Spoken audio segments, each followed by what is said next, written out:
We're here with the Sedona Film Festival 2016, and this is such a pleasure for me, Tim.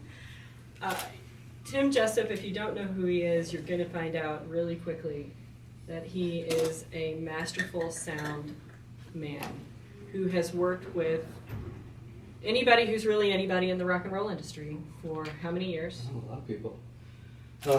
Well, I go back 40 years working in studios And before Peter was born. and Sedona Film Festival is a platform, and you live here in Sedona. Absolutely. And what does this festival, what does it mean to you to be here, to have your work represented? Well, it's particularly special because I've seen so many film festivals here over the years, having lived here for 16 years, and this is really the first time I've been this deeply involved, So I'm really getting to see the nuts and bolts of it all, and having a band like Chicago be able to come and grace us here has just been spectacular. It's at the same time, of course, it's stressful because there's a lot of behind-the-scenes things going on to make sure that everything comes off looking the way it's supposed to, sounding the way it's supposed to. And, some things don't go as planned when you have, 15 minutes before screen time. Then you've got a problem. So I'm glad we got beyond all that and everything was successful. And how proud are you of this film? And you mixed the sound for the film. I did all the sound design, first of all the music mixing and all the sound effects that you hear in there and all the surround sound transitions and everything. And so over the years I've worked on so many different projects, and it's hard for me to say that there are any that I feel completely satisfied with. Right. There's always something that I'd like to go back and change, just like Peter sees things he would like to change or add or whatever.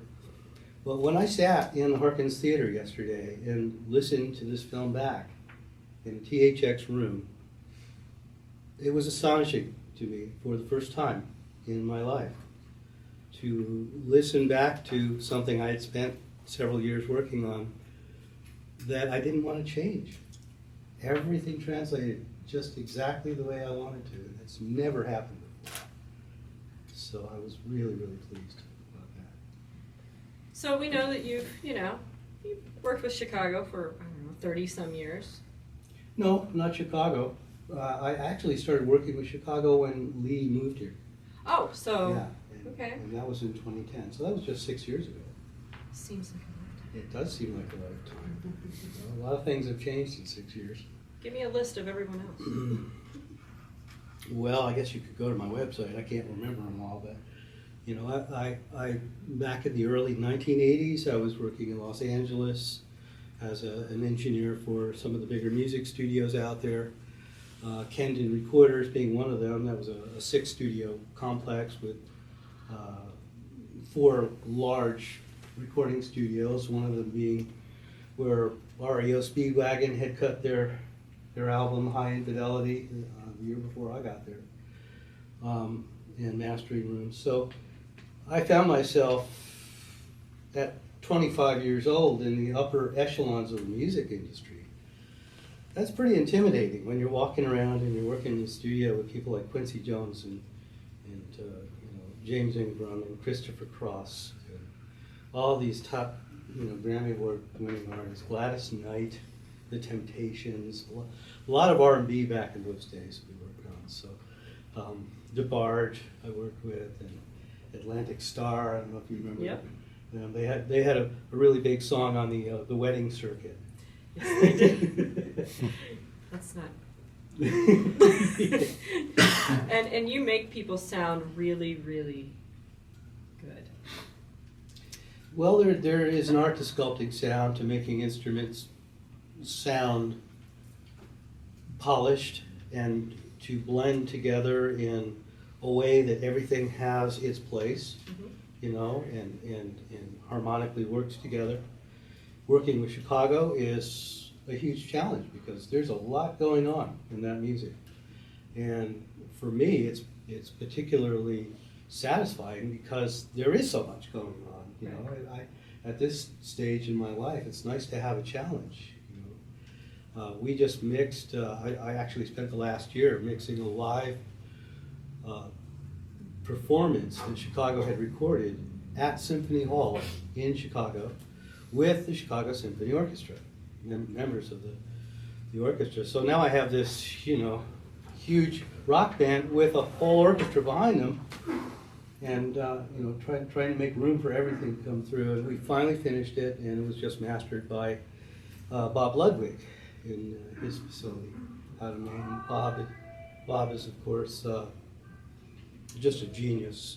To look at his discography is literally reading music history with awe. He doesn't list which Police albums he mastered. It just says entire catalog.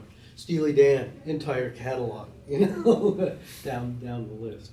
So it's wonderful to have his touch on what we're doing in Chicago.